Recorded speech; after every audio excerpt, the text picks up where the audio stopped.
Welcome, I'm Padmaja Joshi and you're watching the show that is not just interesting but is in your interest. What are we going to be talking about on your show today? First up, we're going to be focusing on Trump's inauguration, but this time around we will tell you how, even as Donald Trump is to be sworn in as the 47th President of the United States, the heft of Indian Americans has increased in the new White House administration and on the US Capitol.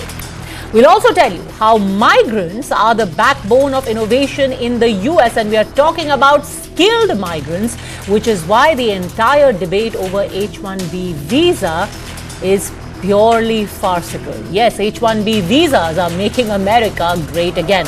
There are some CEOs who may want you to work for 90 hours, but even if you don't want to stare at your wife on the weekends, we'll tell you what else you can do. But first, let's talk about Donald Trump. In less than 3 hours from now, Donald Trump is going to be inaugurated as the 47th President of the United States of America. It's one of the most remarkable comebacks in modern history, and Trump is only the second US President to have come to power, lost the re-election, and then returning again to the White House. This time, though, it is rather special because there is a tricolour tint to the White House in more ways than one. We aren't just talking about the presence of Indian dignitaries at the Trump inauguration, but also the India factor heft when it comes to crucial posts in his administration. Indian Americans like Kash Patel, Vivek Ramaswamy, Sri Ram Krishnan and Jai Bhattacharya are set for starring roles in the Trump White House. The VVIP list also features guests from Indian shores. Foreign Minister S. Jaishankar will be representing the Indian government, and then there are others like Reliance Chairman Mukesh Ambani and several other big business names. Foreign Minister S. Jaishankar has already met with his Quad counterparts from Australia and Japan over the weekend. He reviewed the progress in bilateral relations, discussed the developments related to Quad. This discussion, which was started during the first term of the Donald Trump government. Australia, India, Japan and the US are the member states. Now let's talk about the Indian guests. The Ambanis are making headlines in Washington, D.C. Last night, they were a part of a select group, a guest entourage who attended a dinner gala for Trump. They were later seen taking pictures with him as well. Neeta Ambani made sure India was represented in all its glory. Indian culture and crafts were reflected in her sari, a traditional Kanchipuram silk with 100 significant traditional motifs inspired by the spiritual and historical essence of Kanchipuram's grand temples. The Kanchivaram was complemented by an 18th century heritage Indian pendant crafted in South India. Other attendees there included Managing Director of Pune-based real estate firm Kundan Spaces. Ashish Jain will also be attending Trump's inauguration today. Trump's real estate business partner and Managing Director of M3M, Pankaj Bansal, was seen clicking pictures with the President-elect. But now let's get to the meat of it. The Indian flavor that we are talking about is not just a part of the inauguration. It's going to be a key ingredient in the incoming Trump administration. There are at least 6 Indian Americans or people with Indian links who hold crucial posts in this government. Kash Patel, a former federal prosecutor, is tipped to be the director of the FBI. Through his work on intelligence reform and national security during Trump's first term, Patel became a trusted member of the inner circle. He's also ready to carry out Trump's orders on files related to the assassination of John F. Kennedy and Martin Luther King. Next, of course, is Vivek Ramaswamy, who sort of has paled a little in comparison to Elon Musk because the two of them together are heading the Department of Government Efficiency, or DOGE. DOGE, of course, is an informal advisory department and it seeks to reduce government bureaucracy and government spending and also restructure federal agencies. Incidentally, now reports suggest that Vivek could move out of DOGE and he's likely to focus on his campaign for Ohio State's governor. Now let's talk about Tulsi Gabbard. She's been appointed as the Director of National Intelligence, and before you jump at us, yes, it's true, she's American, both her parents are American as well, but her mother embraced Hinduism and Tulsi too became the first Hindu congresswoman. In fact, she has spoken far more passionately than most others for causes that India advocates, like opposing violence against Hindus in Bangladesh after the uprooting of the Sheikh Hasina government, which is why she's been given an honorary India connection in our books. Indian-American entrepreneur and venture capitalist Sri Krishnan will be the senior White House policy advisor on artificial intelligence or AI. Krishnan is a tech industry veteran with a distinguished career at leading firms such as Microsoft, Twitter, Yahoo, Facebook and Snap. Kolkata-born Jay Bhattacharya, he's been appointed as the director of the National Institute of Health. It is the leading public funder of medical research, has a budget of nearly $47.3 billion. Bhattacharya became popular earlier for criticizing the restrictions imposed due to the COVID-19 pandemic. Harmeet Dhillon is another familiar face. He's been appointed as the Assistant Attorney General in the US Department of Justice. She served as the Vice Chairwoman of the California Republican Party and became the first Indian American to appear at the Republic Convention in 2016. Indians are also leaving their mark on Capitol Hill, with 6 Indian American lawmakers being sworn into the US House of Representatives last Friday. This marks the highest number of Indian Americans in Congress to date. The 6 Indian American lawmakers who were sworn in to the 119th US Congress are Ami Bera, Ro Khanna, Raja Krishnamurthy, Pramila Jayapal, Sri Thanedar and Suhas Subramaniam, and all of them here together on your screen taking a picture after their swearing in. Remember, when Bera was elected to office in 2012, he was only the 3rd Indian American to serve in Congress in the institution's 224-year history, after Dilip Sound in 1956 and Bobby Jindal in 2004. And yet look how much has changed from 2012 cut to 2025 in 13 years, from Bera being only the 3rd Indian American to now there being 6. The Indian American electoral power is in the rise in the United States. Consider this. Indians make up the 2nd largest foreign-born group in the United States after Mexicans. They account for 6% of all 47.8 million foreign-born residents as of 2023. Indian Americans are increasingly being nominated to senior public service positions. They occupy over 4.4% of the positions, while the diaspora actually makes up a mere 1.5% of the US population. So their actual clout, the appointments that they hold, far exceeds their demography, their presence on the ground in terms of numbers. So far, Indian Americans had seemed committed to the Democratic Party, but their attachment has declined. There is a perceptible shift. 47% of respondents had identified as Democrats, down from 56% in 2020. It is said that demography is destiny, but it's not just the numbers, but also the skill that ensures the Indian voice is heard even in the White House, in the US administration, on Capitol Hill. Yes, you would be right to argue that even if these congressmen and congresswomen are of Indian origin, not all of these lawmakers would necessarily echo the Indian point of view, especially on issues where American interests are at stake. But hey, let's at least get a foot in the door. The rest, as they say, will follow. So the whole world is talking about MAGA, Make America Great Again 2.0. In his second term, Donald Trump wanted to make America great again. He announced that he will pass more than 200 executive orders on day one. The worry is, will that include the tightening of rules for getting H-1B visas? There is a lot of talk about it back here in India, in Delhi, Bombay, Hyderabad. In Trump's first term, denial rates for these visas spiked to 24%. After he left on Joe Biden's watch, they came down to 2%. Will Trump again take that route? As of now, it looks unlikely, despite the fact that there is a lot of chatter about American jobs being taken away. Why, you ask? Because the truth is, simply put, H-1B visas are actually MAGA. Yes, H-1B can make America great again. If more evidence is needed, data from the American Immigration Council proves that H-1B workers are beneficial for the American economy. There are 5 ways in which immigrant workers fuel economic growth in the United States. First, immigrant workers and native-born workers often have different skill sets, so they end up complementing each other in the labor market. Second, immigrant workers spend and invest their wages in the US economy, which increases consumer demand and creates more jobs.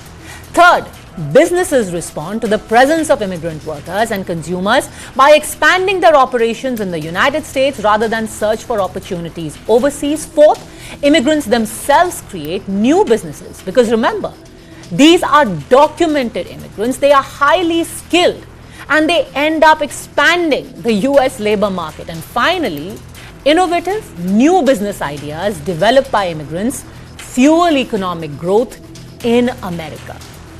Critics of the H-1B visa system claim that wages of H-1B visa holders being much lower drag down the wages of others. This too is a big myth. The American Immigration Council shows how in 2021, the median wage of an H-1B worker was $108,000 compared to $45,760 for US workers in general. But between 2021 and 2023, when the median wages of H-1B workers grew by 52% in the same period, the median wages of all US workers also grew by 39%, which means that when the H-1B workers grow, so do the American workers correspondingly. Sabka saath, sabka vikas, anyone? So why are we talking about H-1B all of a sudden? Well, it started with the appointment of Indian origin Sri Ramakrishnan as senior White House policy advisor on AI, and then a massive debate was reignited over skilled immigration versus H-1B visas. In fact, a lot of the core voter base of Donald Trump started talking about how H-1B visas must be done away with and jobs must be brought back to America. During Trump 1.0 in April 2017, he passed the contentious Buy American and Hire American executive order. He directed federal agencies to ensure H-1B visas were awarded only to the most skilled or highest paid beneficiaries. Denial rates for visa applications soared to 24% in FY18 from the earlier average of just 6%. It went up 4 times. The denial rate of H-1B applications for initial employment saw a spike during the Trump administration's first term from 6% in financial year 15 to 24% in financial year 18, before reducing again to 21% in 2019 and 13% in 2020. During the Joe Biden government, the denial rate dipped significantly with 4% in 2021 and 2% in 2022. Indian techies will be hit hard if there is a tightening of rules in Trump 2.0. Close to 1 million Indian legal migrants and their families with H-1B or temporary employment visas could be impacted. Indians have a lion's share of H-1B visa holders in the US, and rightly so, because they are hugely skilled. In financial year 2023, from the 1st of October 2022 to September 30, 2023, Indians were granted 206,591 or 78% of the total number of H-1B visas issued. So almost 80% of the total H-1B visas that were given to Indians. More recently, Indian IT firms with affiliates in the United States, including the Big Four, Infosys, TCS, HCL and Wipro, got approval for around 25,000 employees to work on H-1B visas. This is 20% of the total 130,000 issued in the second half of FY24. The India-based Infosys was the second biggest recipient after American MNC retail giant Amazon. That's right. American companies are opting for skilled H-1B visa holders. That should give you some food for thought, because no business, whether American or Indian, would want any workforce that is not bringing in the skills. The H-1B program has found a passionate advocate in Trump BFF Elon Musk, the owner of Tesla and SpaceX. In fact, when this entire MAGA debate was going on, actually went head to head with some of the Republican supporters. He said the US lacks enough top engineers and immigration can be a solution to this drought. He even went on to say that he would go to war on the issue irrespective of which side of the political divide those who were against H-1B were on. Today, Donald Trump seems to agree. In a recent interview with the New York Post, Trump called H-1B visas a great program. He said, "I've always liked them. I've always been in favor of the visas, and that's why we have them." However, both Trump and Musk think one way to fix the broken visa system is to raise the cost of hiring a foreign national when compared to a local one. In his last term, Trump ordered that the annual floor salary H-1B workers be raised to $60,000. If this happens, the costs may go up and it could be passed on to the final customer. Many more American jobs could move offshore. Over the past 2 decades, a lot of jobs have been created in Indian cities. This could further fuel the boom in Global Capability Centers or GCCs.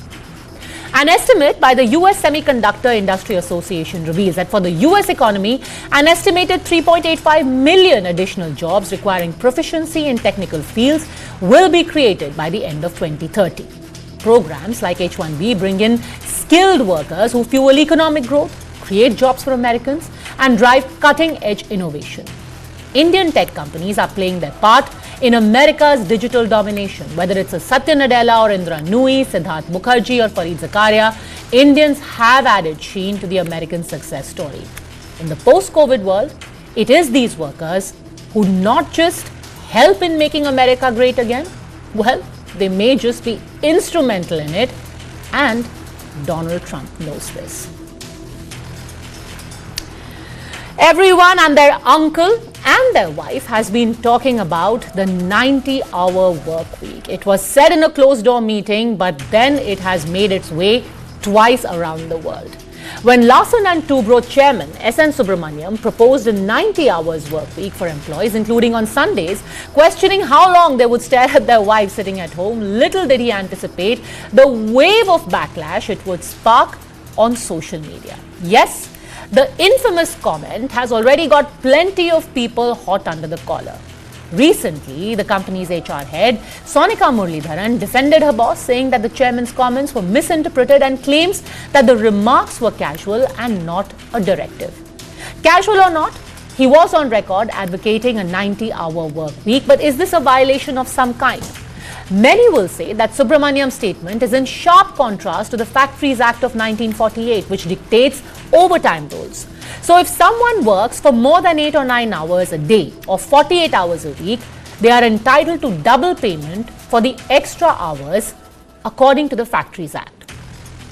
The thing is, as you will rightly observe, this law is specific to factory workers, and those who work in private companies and MNCs like you and I or our government employees do not come under the purview of this act. But hey, they are still human, aren't they? Just like the people who are working in factories, people working in private companies also have a breaking point. In fact, the International Labour Organization says the average Indian worker already clocks a whopping 46.7 hours each week.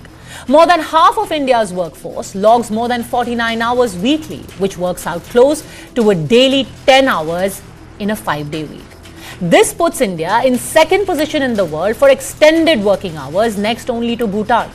On the opposite end of this spectrum are nations like Netherlands with 31.6 hours and Norway with 33.7 hours work week.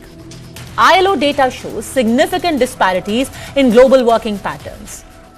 Vanuatu, a country in Oceania, has the lowest average working hours, with employees averaging just 24.7 hours per week.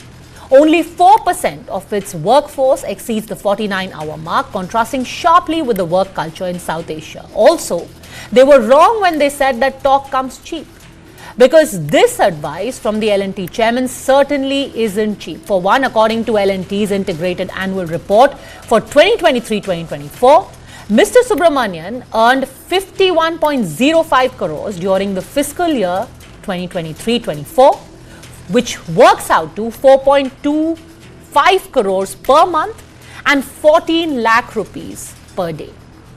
This figure, by the way, is 534.57 times the median salary of L&T employees, which stands at just 9.55 lakh rupees. Simply put, the chairman earns more per day than what his average employee earns in a year. Narayan Murthy, who is the Infosys founder, owns 1,50,000 1 crore 51 lakhs 45,638 shares of his company. He can approximately earn 31.81 crores after the dividend announcement. But the question is, do longer working hours lead to more productivity? At least 7 developed countries don't think so. Germany began a 4-day work week culture for 6 months, starting the 1st of February 2024 on a trial basis to find if it would really make employees happier, healthier and more productive as suggested by labour unions. In 2022, Belgium became the first country in the EU to make a 4-day work week culture optional. However, the total working hours per week remain at 40. Netherlands has the shortest work week on average in the world. They work for only 29 hours a week for 4 days, though there is no official rule. Denmark has the second shortest working hours per week at 33 hours, as per a report by the Organisation for Economic Cooperation and Development. 20 companies in Australia are practicing a 4-day work week in a pilot run. In an annual economic policy released in 2021, the Japanese government is encouraging companies to opt for a 4-day work week. The Spanish government plans to invest 50 million euros for a 4-day work week trial, which will run for 3 years. And similar trend can be seen in the UK and Portugal as well. Now to come to the justification for working on weekends. What are you going to do at home? How much are you going to stare at your wife's face?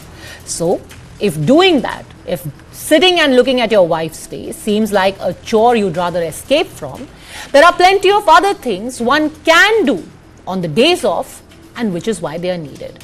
1. We could sleep. A survey in 2023 found that India is the second most sleep-deprived country in the world. 55% aren't getting enough sleep, or they sleep less than 6 hours every day. In fact, 21% Indians get only 4 hours of sleep. Poor sleep in turn leads to depression, anxiety, stress, or even worse. And which brings us to the second point. Insufficient sleep leads to increase in blood pressure, blood sugar, boosts the risk of heart disease. A report in the Journal of American College of Cardiology found that sleeping less than 6 hours a night was linked to a 20% higher incidence of heart attacks. Even if the weekdays are hectic, at least let's give our body a break on the weekend and sleep. Second, we could spend time with our family. The Indian Family Survey report of 2018 found that 53% of people blamed work pressure for preventing them from meeting with their extended families more often. The survey also found that grandparents miss out on time with their children and grandchildren. Believe it or not, 50% millennials have spent less than 10 days in a whole year in 2017 with their grandparents. Third, and this is specific to women, they could just be on the weekends. Yes, they could get some me time, which is even more scarce when you are a working woman. 2019 data from the National Statistical Office in the Government of India found that after work, Indian women spend an additional 5 hours or 280 minutes daily simply doing domestic chores and caregiving activities. This figure for men is an average of 1.5 hours or 97 minutes only. So how about letting women just be, at least be free from office works and catch a breath on the weekends? 4, and this ties up with the first point. If you are not getting enough sleep and you are going to get high blood pressure and bad BP, we could use our days off to get a health checkup. Did you know studies suggest that approximately 75% of the Indian population never goes for diagnostic tests until or unless they fall sick or they are prescribed by doctors? This is because of multiple factors like cost or ignorance, but lack of time also plays a part. And 5, and this is very important, you could exercise. As it is, erratic work hours have played havoc with the health of Indians, and lack of exercise only compounds it. Research from market intelligence agency Mintel found that almost 2/3 or 64% of Indians said they don't exercise. 31% of this group quoted lack of time as the main reason. So let's at least make room for the gym in the weekends. How about actually having a solution for what to do with all that spare time when you're not slogging away at work? So that's it then on today's edition of In Your Interest. And remember to be here at 8 p.m. tomorrow. See you then.